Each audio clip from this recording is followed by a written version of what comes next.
Margaret was a 70-year-old woman who lived in a small, quiet town surrounded by gardens and old stone houses. Her days were peaceful. Every morning she made a cup of tea, fed the birds outside her window, and watched the sunlight touch the leaves in her backyard. Life moved slowly, but she liked it that way. She had worked as a schoolteacher for many years, and now enjoyed the calm that came with retirement. Her granddaughter, Lily, often visited her on weekends, bringing laughter and stories about her busy city life. Margaret loved listening to Lily talk about her dreams, her job, and the people she met. She often smiled and said, to be young again. But deep down, a small part of her missed the excitement she used to feel when life was full of possibilities. She sometimes sat by her old piano, gently touching the keys but never really playing. Dust had settled on the instrument, just like time had settled on her life. One sunny afternoon, Lily came to visit, holding a colorful flyer. "Grandma," she said with a sparkle in her eyes, "they're holding a national talent competition next month. People from all over the country are joining. Singers, dancers, magicians, you name it." Margaret chuckled. "Oh, my dear, that sounds lovely. But what does it have to do with me?" Lily grinned mischievously. "I signed you up." Margaret froze. "You did what?" she said, nearly spilling her tea. Lily laughed. "It's just for fun. You've always loved playing the piano. Remember when you used to play for the school events? Everyone loved it." Margaret shook her head. "Oh, child, that was ages ago. My fingers are stiff now, and I haven't performed in front of anyone in years." But Lily wouldn't give up easily. "Grandma, you always tell me that age shouldn't stop anyone from doing what they love." "Well, prove it. Show them that you still have it in you." That night after Lily left, Margaret sat alone in her living room. The house was quiet except for the ticking of the old wall clock. She looked at the piano across the room. The same piano she had played on her wedding day, at school assemblies, and during countless evenings when her husband was alive. She remembered how his favorite song used to fill the house with warmth. She stood up almost without thinking and walked toward the piano. Her reflection shimmered faintly on its black surface. Slowly she lifted the lid and pressed one key. A soft, slightly out-of-tune note echoed in the room. Then another. And another. Her hands trembled at first, but soon the notes began to flow. The melody she played was gentle, hesitant but full of feeling. For a moment she forgot her wrinkles, her gray hair, and the years that had passed. She was no longer a grandmother sitting in her living room. She was Margaret, the young woman who once played with passion and joy. When she finished, tears filled her eyes. Not of sadness, but of something deep and forgotten. "Maybe," she whispered to herself, "maybe I could do it again." The next morning, Margaret found the flyer Lily had left on the table. She read it carefully. "National Talent Competition. All ages welcome." She laughed softly. "All ages, huh? I wonder if they really mean that." She hesitated for a while, thinking of all the reasons she shouldn't do it. What if people laughed at her? What if she made mistakes? What if the judges thought she was too old? But then she thought of Lily's words, "Prove it." Margaret had spent her whole life encouraging others. As a teacher, she had told her students to believe in themselves. She had told her granddaughter that courage comes from trying, not winning, and now she realized it was time to take her own advice. With a small smile, she picked up a pen and filled out the entry form Lily had left behind. She wrote her name carefully, her handwriting still neat and elegant. When she reached the line that asked for talent, she paused. Instead of writing piano, she simply wrote music. It felt right. For the next few days, she practiced in secret. Her fingers hurt at first, but she didn't give up. She played early in the morning when the town was still quiet, and sometimes late at night when the moonlight fell on the piano keys. Her neighbors could hear faint music drifting through the window, and they often smiled, wondering who was playing such beautiful tunes. As the competition day drew closer, Margaret's confidence began to grow. She wasn't expecting to win. She just wanted to prove that age couldn't silence her passion. She even went to a local music shop to get her piano tuned properly. The shop owner was surprised to see her practicing so seriously. "You preparing for something special?" he asked kindly. Margaret smiled. "Yes," she said softly. "Something I should have done long ago." On the evening before the audition, she laid out her clothes neatly. A crisp white blouse and a dark skirt. Simple but elegant. She looked in the mirror and saw not an old woman but someone with stories to tell through music. As she turned off the lights and went to bed, she whispered, "Tomorrow, I'll just play, that's all." And for the first time in years, she felt excitement flutter in her heart again, the kind she used to feel before a big school event. The kind that comes when you're about to do something brave. Margaret didn't know what the judges would say or how the crowd would react. But she knew one thing for sure. She was going to walk on that stage and play from her heart. And sometimes that's all it takes to change everything. That night, after the quiet performance in her living room, Margaret couldn't sleep. The sound of those few piano notes still echoed in her heart, as if the music had woken up a part of her that had been asleep for years. She lay in bed staring at the ceiling, thinking about what Lily had said. Prove it. At 70, people expected her to rest, not to rise. Her friends often talked about doctor visits and medicines, not dreams or stages. But now the idea of performing again kept her wide awake. What if she really tried? What if she went out there in front of all those people and played her heart out? The thought scared her, but it also thrilled her. The next morning, Margaret walked into her kitchen, still deep in thought. The morning sun filled the room with golden light, and the smell of coffee drifted through the air. On the table lay the competition form she had filled out. She picked it up and smiled. It almost felt like holding a secret ticket to adventure. Later that day, she walked to the mailbox and dropped the envelope in. The moment it slipped from her fingers, she felt both nervous and free. "There," she whispered. No turning back now. Over the next few days, she went back to her old piano routine. Her fingers were stiff and sometimes her wrists ached. But every time she thought of giving up, she remembered her husband. He used to sit beside her while she played, tapping his fingers to the rhythm. "You make even silence sound like music," he once told her. That memory kept her going. She started with simple scales just to get her hands moving again. Slowly, the notes became smoother. The music began to flow again, soft and graceful. Sometimes she would stop, close her eyes, and imagine herself on that stage. She didn't picture the audience laughing or whispering. She pictured them listening. Truly listening. One evening, Lily called to check in. "Grandma, did you get my message about the competition schedule?" "I did," Margaret said, trying to sound casual. "It's in 2 weeks." "That's right." "Are you ready?" Margaret smiled. "Not yet, but I'm getting there."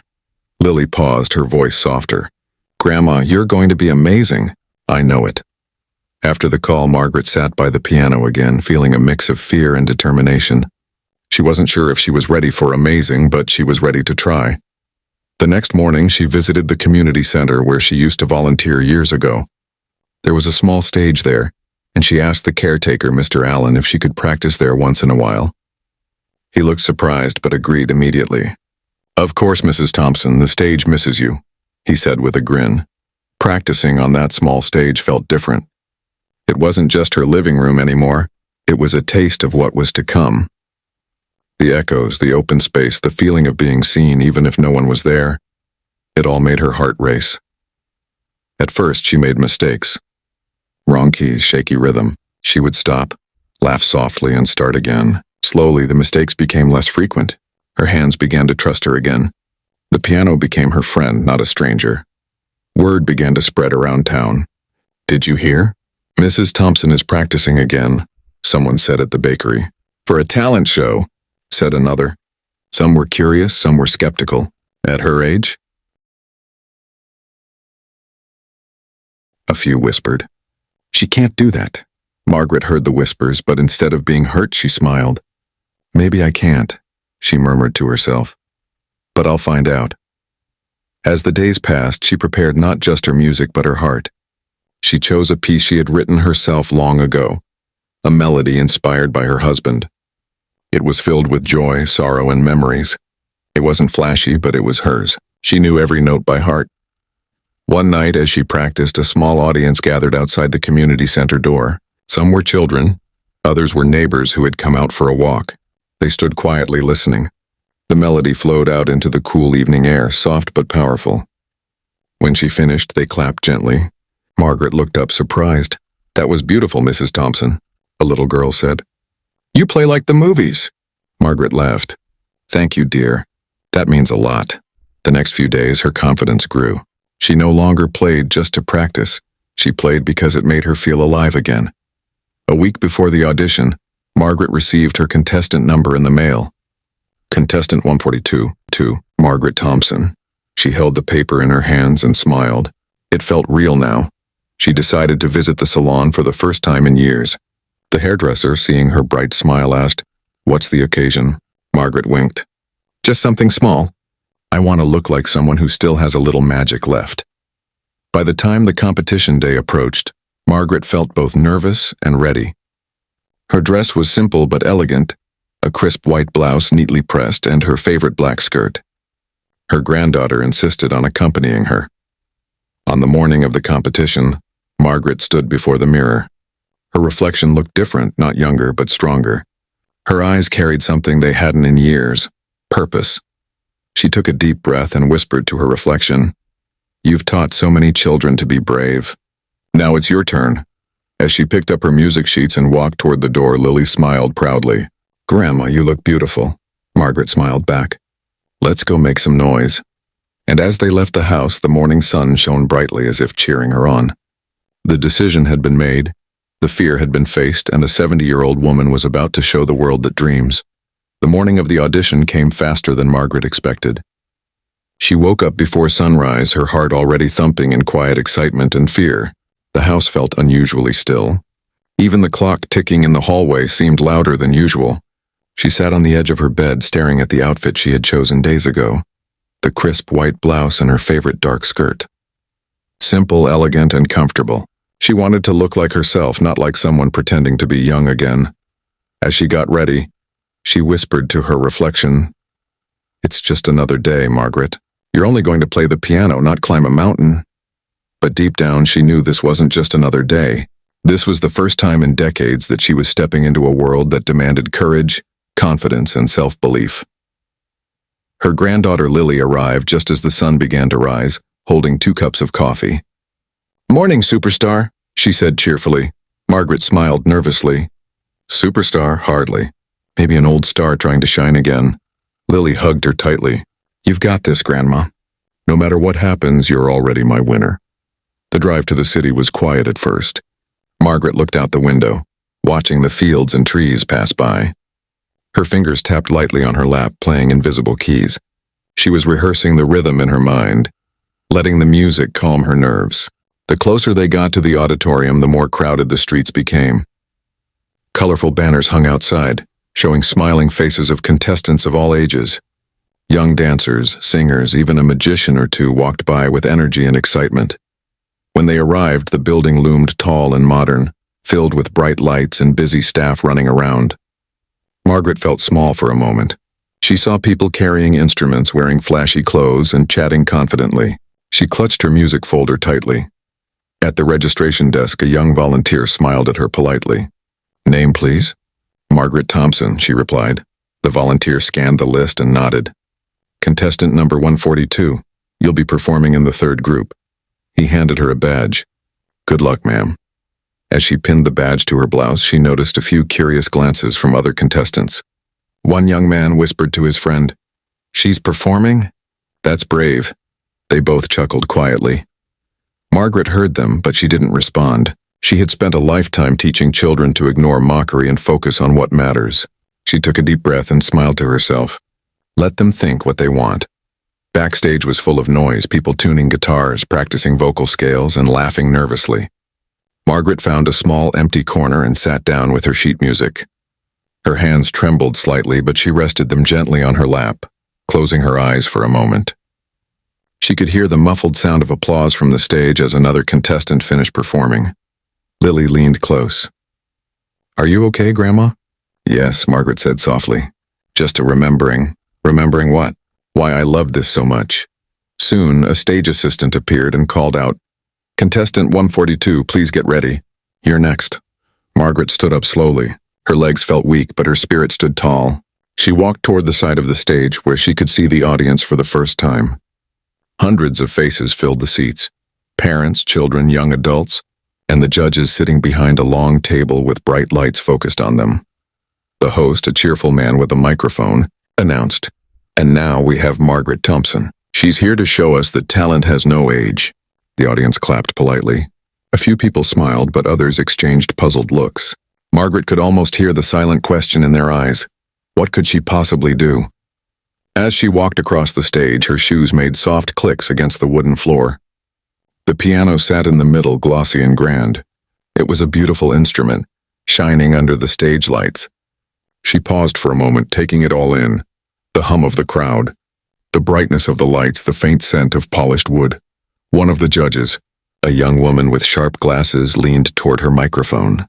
"Good afternoon, Mrs. Thompson. May I ask what you'll be performing for us today?" Margaret smiled gently. "Just a little piece of my heart," she said. A few audience members chuckled kindly, thinking she was being poetic. But Margaret wasn't joking. The judge nodded. "All right, you may begin." Margaret sat down on the piano bench. She adjusted her seat, took a slow, deep breath, and placed her fingers on the keys. For a brief second, she hesitated. The hall was so quiet she could hear her heartbeat. And then she began to play. At first, the notes were soft and uncertain, like someone testing the water before diving in. But as the melody built, her hands found their rhythm. The audience leaned in, drawn by the unexpected beauty. The music was warm and emotional. It carried the weight of a lifetime. Each note seemed to tell a story of love, loss, joy, and time itself. The camera crew, who had been relaxed at first, suddenly focused in on her. The judges stopped scribbling notes. The same audience that had been whispering earlier now sat completely silent, mesmerized. Margaret forgot the crowd. She wasn't in an auditorium anymore. In her heart, she was back in her living room, her husband beside her, smiling. She could almost hear him whisper, "That's my girl." When the last note faded, there was a long moment of silence, so deep it felt like the world had stopped. Then suddenly applause erupted. People stood up, clapping and cheering. The same young man who had laughed earlier had tears in his eyes. Even the judges were smiling, visibly moved. Margaret looked around, stunned. For a moment, she didn't know what to do. Then she stood, gave a small bow, and smiled. In that instant, every doubt, every fear, and every whispered, "She can't do that," disappeared because she just did. Margaret sat frozen for a moment as the final note of her song faded into silence. Her fingers rested gently on the piano keys, her heart racing in her chest. For a second, the world seemed to hold its breath. The bright stage lights blurred before her eyes, and the quiet in the room felt heavier than sound. Then came the softest noise, a single clap from somewhere in the audience. Another followed, and another, until the hall erupted in thunderous applause. People stood clapping and cheering, some even whistling. The same judges who had exchanged mocking smiles earlier now looked stunned, almost guilty.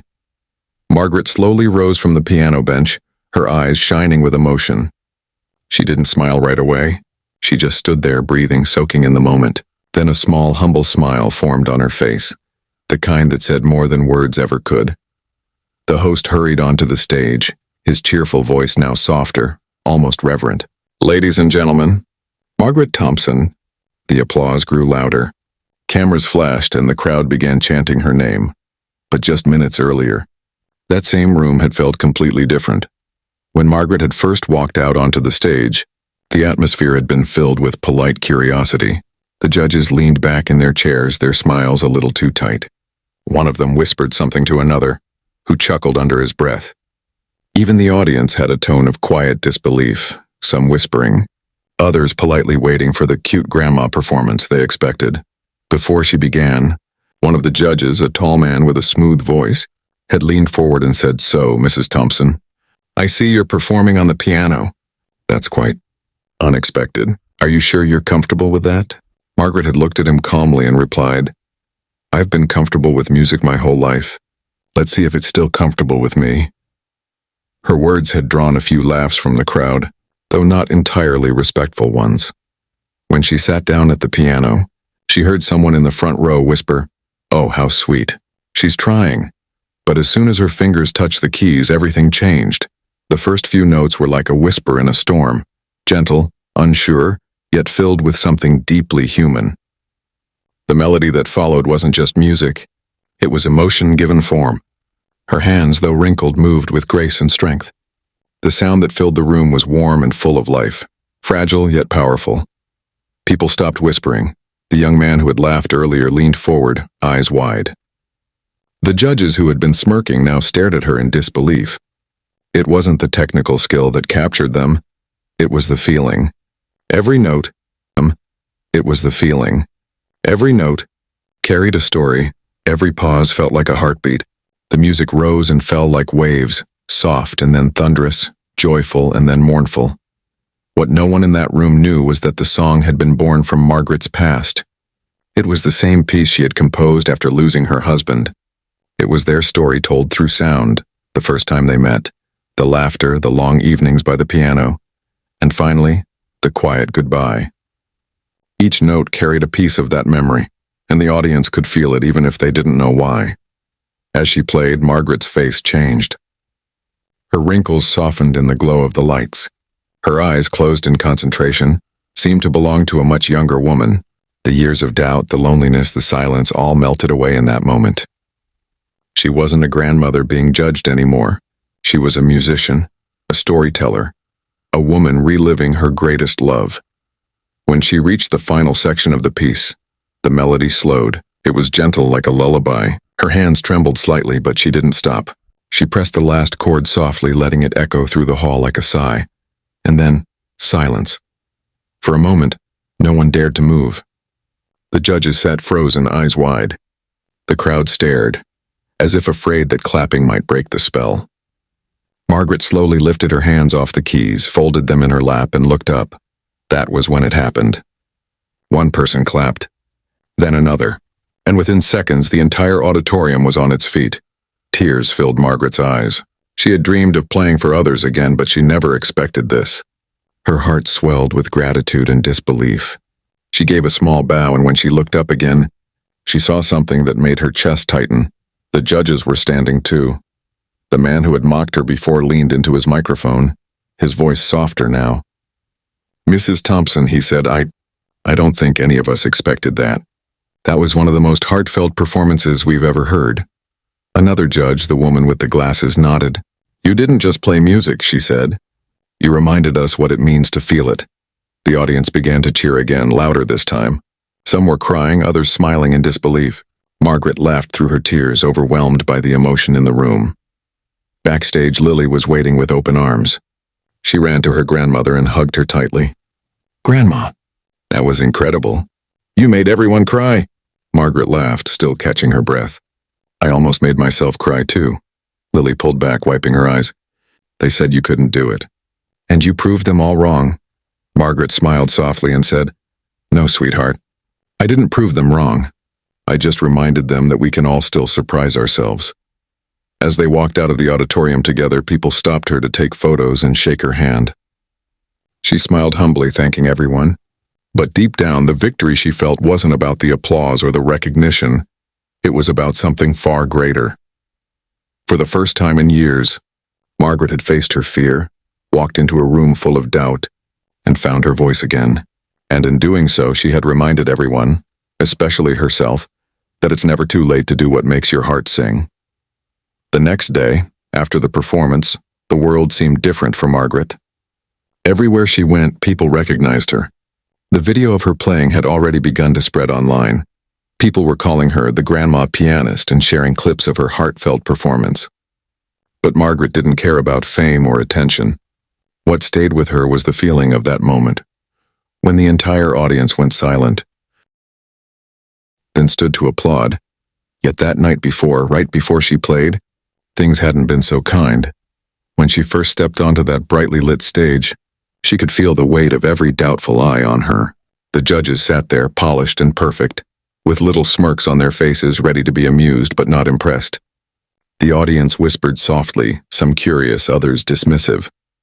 Margaret could even hear a few murmurs from the back rows, things like, "Oh, that's adorable, and she must be someone's grandma trying her luck." One judge, a tall man with slicked back hair, leaned toward his microphone and said with a fake grin, "So, Mrs. Thompson, you're going to play the piano for us today?" "Yes," she replied with calm confidence. He chuckled lightly. "Well, I have to say that's quite brave. I hope the keys are as patient as you are." The audience laughed quietly. Margaret didn't respond.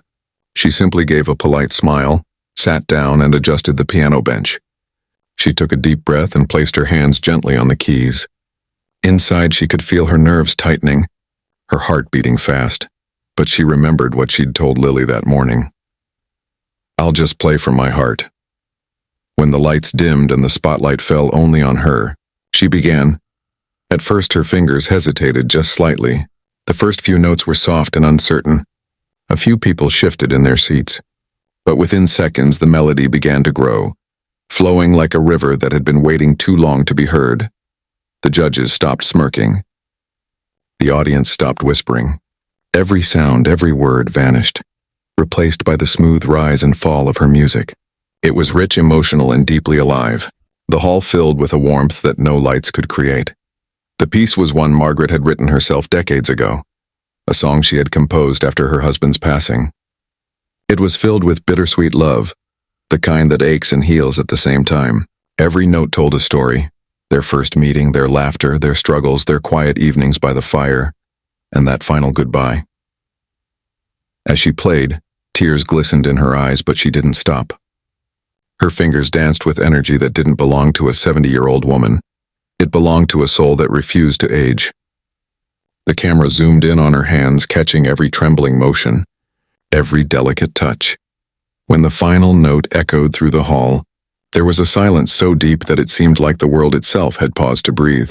Then, like a wave crashing onto shore, applause thundered through the room. People stood up. Some clapped, others cried. Even the judges, the same ones who had laughed, rose from their seats. The tall judge who had mocked her earlier leaned forward, visibly moved. "Mrs. Thompson, I think we owe you an apology," he said softly, his voice shaking slightly. "That was extraordinary." Another judge added, "You didn't just play music.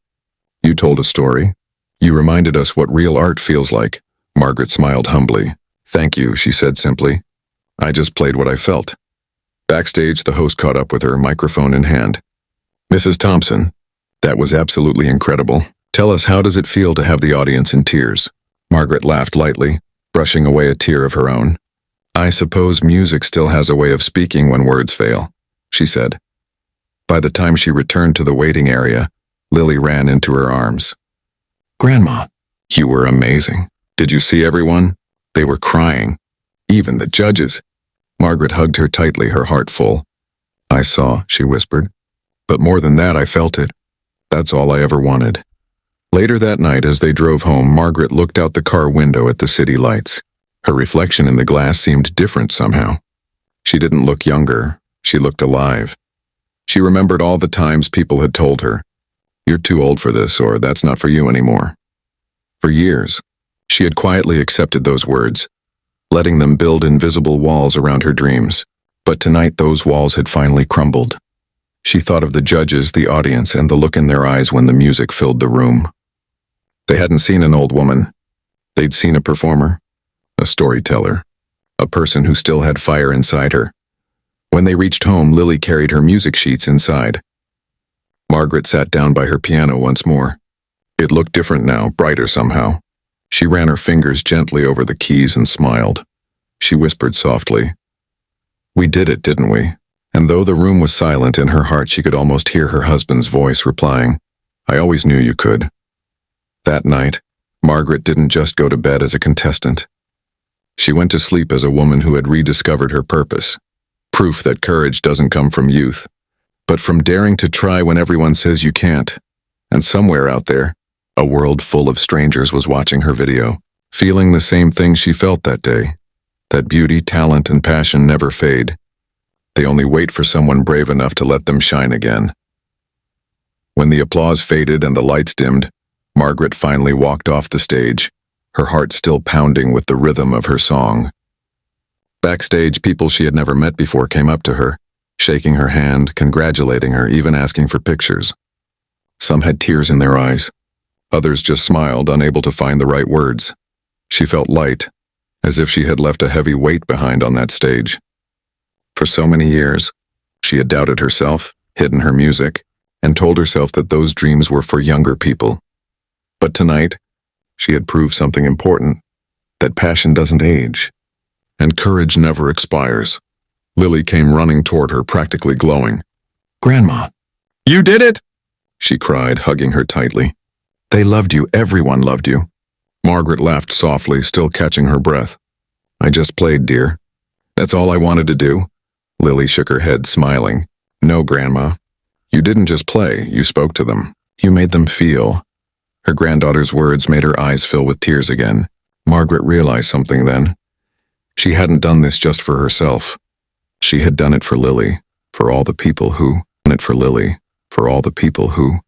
ever been told, "You're too old, you missed your chance," or "You can't do that." She had shown them all that it's never too late to start again. As they walked out of the building, the night air felt cool and refreshing. The city lights shimmered like stars, and Margaret smiled at how the world suddenly seemed so alive, so bright. Reporters were waiting outside, cameras flashing, calling her name. "Mrs. Thompson! Mrs. Thompson! Can we have a word?" One of them asked. She blinked, surprised, then nodded politely. "Of course. How does it feel to become an overnight sensation?" The reporter asked with a grin. Margaret laughed. "Sensation? Oh dear, I'm just a grandmother who loves her piano. If people enjoyed what I played, that's more than enough for me." The reporter smiled. "You've inspired thousands already, Mrs. Thompson. Do you have a message for the people watching?" Margaret thought for a moment, then looked straight at the camera. Her voice was calm but strong. "Yes," she said. "Never believe that your time has passed. As long as your heart beats, you have something beautiful to share." The crowd around her clapped again, and someone shouted, "We love you, Grandma." She waved, laughing through happy tears. It all felt surreal, as if she had stepped into someone else's story. When they finally got home that night, Margaret was exhausted but wide awake inside. She set her piano sheet gently on the stand and sat down. The house was quiet, filled with the soft smell of lavender and the ticking of the clock. She ran her fingers across the piano keys, not to play, just to feel them beneath her fingertips. Her husband's photo sat on the piano. She looked at it and smiled softly. "You'd be laughing right now," she whispered. "All those people cheering for an old woman like me." In her mind, she could almost hear his deep, kind voice saying, "Old? You've always been timeless." The next morning, the phone wouldn't stop ringing. Neighbors, old students, even strangers who had seen her video online were calling to tell her how much her performance had touched them. The local newspaper wrote an article titled, "Grandmother's Piano Performance Brings Audience to Tears." When she went out to buy groceries, people stopped her in the street. "You made us cry, Mrs. Thompson," one woman said. "I watched the video with my mother. She wants to start painting again because of you."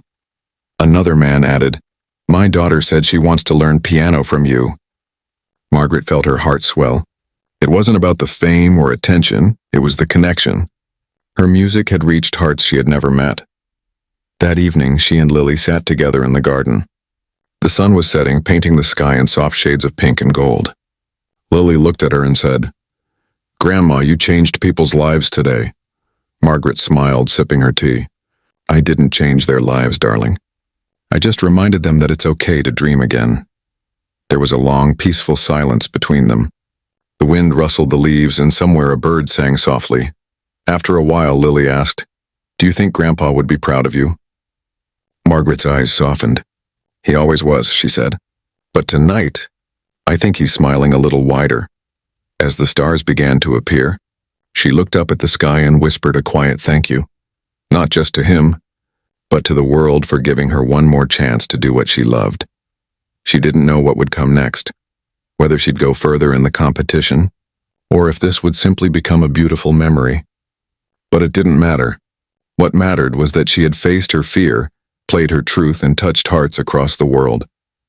Inside the house, her piano waited patiently by the window. The moonlight reflected softly off its polished surface. Margaret stood by it for a moment, resting her hand on the lid. Then, with a quiet smile, she whispered, "Tomorrow, we play again." And as she sat down and pressed the first key, the melody rose once more, calm, bright, and full of life. A song not of endings, but of beautiful new beginnings. The following morning, sunlight poured gently through the curtains, warming the small living room where Margaret sat with a cup of tea. The sweet scent of roses drifted through the open window, and for the first time in years she felt completely at peace. The chaos of the competition had faded, but its echo still lingered in her heart. Every clap, every smile, every tear she saw in that audience. Her phone buzzed on the table again, and she chuckled softly. It hadn't stopped ringing since last night. This time it was a message from one of the judges, the same woman with glasses who had seemed so skeptical at first. Dear Mrs. Thompson, your performance reminded me why I fell in love with music in the first place. Thank you for sharing your heart. I hope we meet again soon. Margaret read it twice, then smiled warmly. She had spent her life teaching others to follow their passion, and now she was being thanked for doing the very thing she once taught. Life, it seemed, had come full circle. Later that afternoon, she and Lily decided to go for a walk through the town square. As they strolled past the shops, people recognized her and waved. A little boy ran up with a shy grin and said, "Are you the piano grandma?" Margaret laughed kindly. "I suppose I am." "My mom showed me your video," he said proudly. "Can you teach me to play someday?" She knelt down, looking at him with soft eyes. "Of course, sweetheart. The piano will always welcome you." When the boy left, Lily turned to her grandmother with a glowing smile. "See, you're an inspiration now, Grandma. Everyone knows you." Margaret shook her head, smiling modestly. "Oh no, dear. They don't know me. They just know what music can do. I'm just the messenger." But inside she felt a quiet pride. Not for the attention, but for the difference she was making. A few days later, the organizers of the competition called. Margaret had advanced to the next round. She almost dropped the phone. "Oh heavens," she laughed, "I thought that was it." The organizer replied, "Mrs. Thompson, the audience loved you. We couldn't end your story just yet." When she told Lily, her granddaughter screamed with excitement. "Grandma, you're going to be on TV again." Margaret smiled, though her hands trembled slightly. "Oh dear. Well, I suppose I'll need to practice twice as hard now." That evening, she returned to her piano.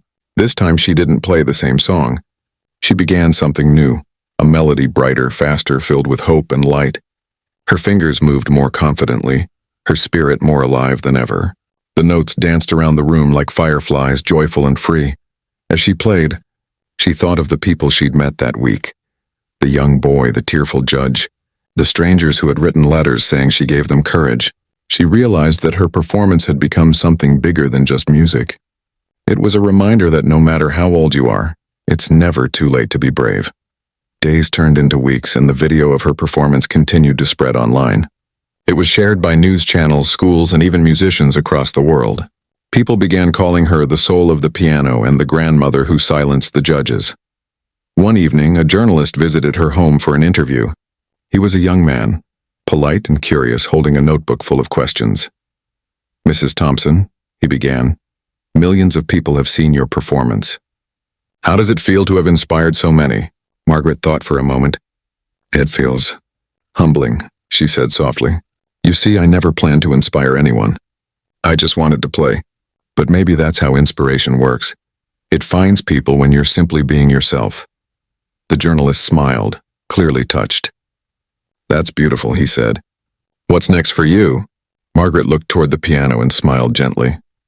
"I'm not sure. Maybe I'll start teaching again. Maybe I'll play in the park. I just know that I'll keep sharing music for as long as I can." When the interview was published, her words touched even more hearts.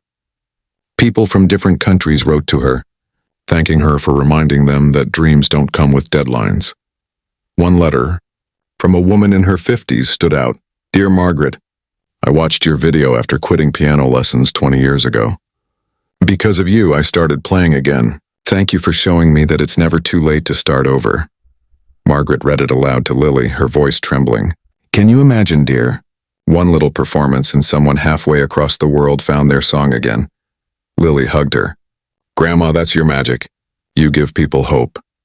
That night, as she sat by her window, the moonlight spilled across her piano keys like silver dust. She played softly just for herself. No cameras, no judges, no crowd. The melody was calm, full of gratitude. Each note whispered thank you, to her past, to her courage, to the music that had never truly left her. Outside, the quiet street seemed to listen. And somewhere deep in her heart she felt the presence of her husband again, proud and smiling. When she finished, she whispered to herself, "So this is what it feels like to really live again." She leaned back, her eyes closed, and smiled as the last echo of her music faded into the night, the song of a woman who once thought her story was over, only to discover it was just beginning. Weeks passed, and Margaret's life slowly settled into a new kind of rhythm. one filled with laughter, letters, music, and meaning. She still woke up early each morning to make her tea, still fed the little birds outside her window. But now there was something different about her days. Every sunrise felt like a new chance, a gift to keep creating, to keep giving, to keep living. Her piano had become the heart of her home again. Sometimes she would wake up in the middle of the night, feeling inspired, and tiptoe quietly to the living room. The moonlight would pour over the keys and she'd play until dawn, soft, tender songs that only the stars and the wind could hear. The world hadn't forgotten her performance.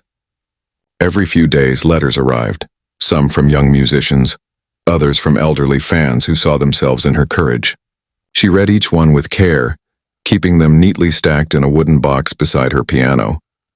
One morning she received an envelope from the organizers of the talent competition.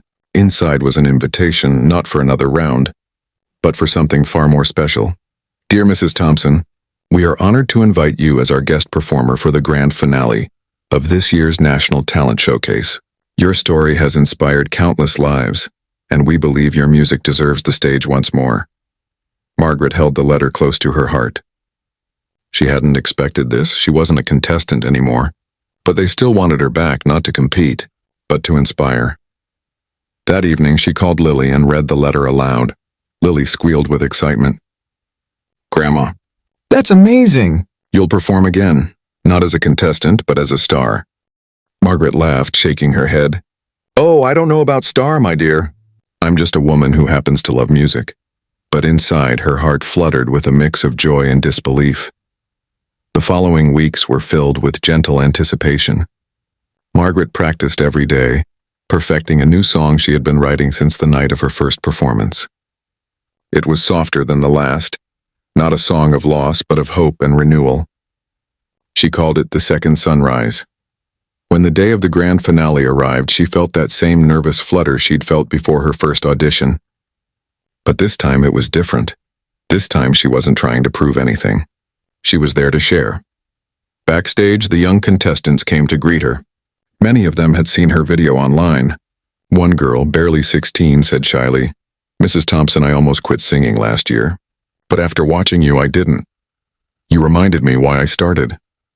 Margaret smiled warmly and took the girl's hands in hers. Then promise me you'll never stop. The world always needs more hearts that sing. When her turn came, she walked to the stage, calm, graceful, glowing. The crowd rose to their feet even before she played a single note.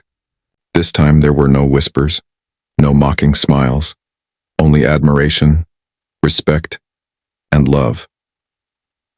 She sat at the piano, her fingers poised over the keys, and closed her eyes for a moment. The lights softened. The hall fell silent. Then she began. The music flowed like sunlight breaking through clouds, gentle yet powerful, emotional yet peaceful. The melody carried everything she had learned, her years of teaching, her moments of doubt, her rediscovered strength. It was a song of beginnings, of learning to dream again even when the world thinks you're done.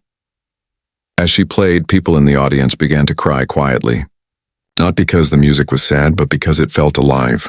It reminded them of something pure.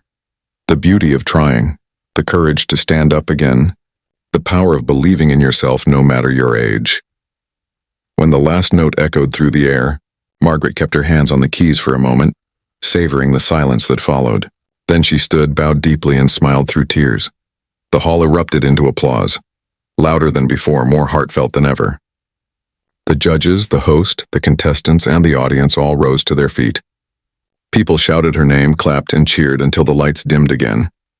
Later, as she walked off stage, the host stopped her for a quick word. Mrs. Thompson, the world has fallen in love with you and your music. Do you have one final message for everyone watching tonight? Margaret looked into the camera, her eyes calm and kind. Yes, she said softly. Don't let anyone, not even yourself, tell you that your time is over. If you still have a dream, then you still have time. Believe me, it's never too late to begin again. The audience erupted in applause once more. That night when she returned home, the piano sat waiting, bathed in golden lamplight. Lily curled up on the couch, still teary-eyed from pride. Margaret walked over to her piano and gently touched the keys. I think, she said with a smile, This piano and I have a lot more stories to tell. She played one last time before bed. A slow, sweet melody that filled the room with peace. Outside, the world slept quietly, unaware that inside a small house, an old woman's hands danced once again, creating music that would outlive her. Music that would remind everyone who heard it that dreams don't fade with time. They simply wait for the courage to be played again. And as the final note lingered in the air, Margaret whispered to herself, "Thank you for giving me a second beginning." Because sometimes, the most beautiful chapters of our lives start long after we think the story has ended.